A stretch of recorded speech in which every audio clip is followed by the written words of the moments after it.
Ya, pembelajaran hari ini kita akan lanjutkan bab 2 tentang karya pengampunan Allah dalam Yesus Kristus.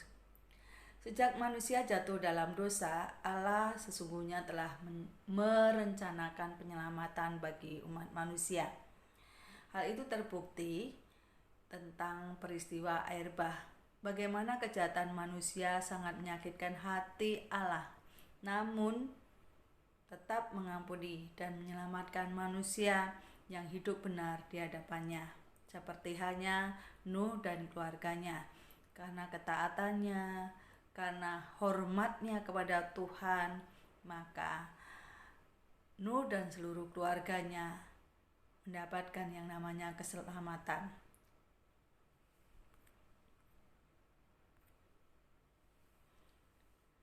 Bahwa sesungguhnya Allah tidak pernah berhenti melakukan karya penyelamatannya dari dahulu sampai sekarang sehingga masa yang akan datang. Mengapa Allah harus mengutus Yesus untuk datang ke dunia untuk mengampuni dan menyelamatkan manusia? Baiklah, kita akan bahas beberapa alasan Allah mengutus Yesus turun ke dalam dunia. Yang pertama, karena Allah mengasihi manusia. Karena Allah mengasihi manusia. Allah mengasihi semua ciptaannya, tidak terkecuali. Dan Allah selalu memberikan kesempatan kepada orang-orang yang bersalah untuk bertobat dan kembali kepadanya. Sebenarnya bukan perkara mudah untuk selalu menjaga ketaatan hidup dalam iman. Mengapa? Karena banyak godaan yang ada di sekitar kita, yaitu keinginan daging. Apa saja keinginan daging itu? Pesta pora, kejahatan seksual, menindas, menyakiti sesama, merampas hak orang lain, dan menyalahgunakan kekuasaan, dan lain sebagainya. Keinginan daging akan membawa kebinasaan, sedangkan keinginan roh membawa keselamatan. Apa saja keinginan roh? Tentu keinginan roh itu hal-hal yang positif, hal-hal yang baik. Misalnya mengasihi sesama, selalu mau mengampuni orang lain, dan hormat kepada orang tua, selalu ingin dekat dengan Tuhan, dan lain sebagainya. Bagaimana cara menghadapi godaan? Ya, kita tidak terlepas dari yang namanya godaan. Namun kita harus hadapi godaan tersebut dengan cara apa? Membiarkan Roh Kudus-Nya untuk memimpin kita. Dengan cara bagaimana? Dengan tekun dan setia berdoa dan membaca Alkitab. Memang tidak mudah, namun agar kita terhindar dari yang namanya godaan, kita harus selalu mohon Roh Kudus-Nya untuk memimpin diri kita, untuk tinggal di dalam diri kita.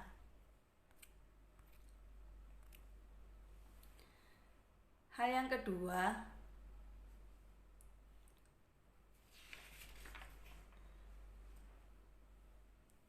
Allah Maha Pengampun. Dia bersedia mengampuni manusia yang bertobat dan berbalik kepadanya.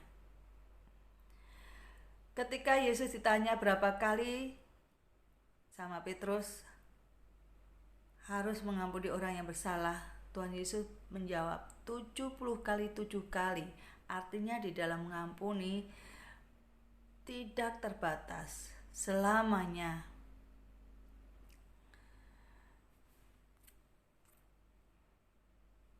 Dalam mengampuni, jangan berpatokan pada sikap orang lain yang tidak mau mengampunimu.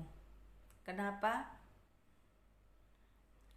Karena ajaran daripada Kristus mengajarkan kepada kita agar kita mau mengampuni sesama kita seperti Tuhan sudah mengampuni kita. Patokan yang harus kita lakukan yaitu patokan daripada Kristus yang rela mengampuni kita. Pengampunan tanpa syarat tidak berarti meniadakan kewaspadaan atau daya kritis sebagai orang beriman. Artinya, kita mengampuni sesama tetapi tetap kritis sehingga pengampunan kita tidak disalahgunakan. Pernahkah kalian ketika teman kalian meminta ampun, meminta maaf, dan kalian mengampuni tapi disalahgunakan? Ya, moga-moga tidak ya.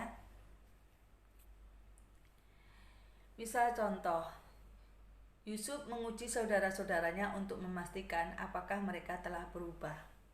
Bagaimana saudara-saudara Yusuf? Dia telah berbuat suatu kesalahan, telah melukai hati dan perasaan Yusuf. Dan tidak hanya perasaan, namun fisik juga. Namun ketika Yusuf menjadi orang yang berhasil dan saudara-saudaranya datang ke Mesir, Yusuf pun tahu itu saudara-saudaranya dan Yusuf pun memaafkannya. Namun dia ingin tahu apakah saudara-saudaranya betul-betul bertobat atau tidak. Maka Yusuf pun menguji saudara-saudaranya, dan ketika ada suatu perubahan dari saudara-saudaranya, Yusuf pun memaafkan dan meminta saudara-saudaranya, seluruh keluarganya tinggal di tanah Gosen. Yang ketiga, karena Allah adalah penyelamat. Allah turun ke dunia untuk menyelamatkan manusia. Mengapa? Karena manusia yang berdosa tidak akan mampu menyelamatkan sesama maupun diri sendiri ya. Sehingga Allah turun ke dunia. Menurut Rasul Paulus, orang-orang yang berhutang yaitu utang dosa, dan Kristus telah membayar lunas utang dosa kita melalui darahnya, melalui kematiannya di kayu salib. Tentu kita patut bersyukur kepada Tuhan Yesus bagaimana kita sesungguhnya telah berutang banyak, namun Tuhan Yesus Allah sendiri turun ke dalam dunia. Tujuannya apa? Untuk menyelamatkan kita. Kita yang seharusnya binasa, kita yang harusnya celaka, namun Allah rela berkorban. Bahkan bagaimana Allah diolok-olok, diberi mahkota duri, ditusuk tombak, diludahi, dicambuk. Untuk apa semuanya? Untuk membayar hutang-hutang kita. Jadi kita patut berterima kasih dan bersyukur kepadanya, dan kita patut menyembah kepadanya, karena hanya Dialah Allah penyelamat kita.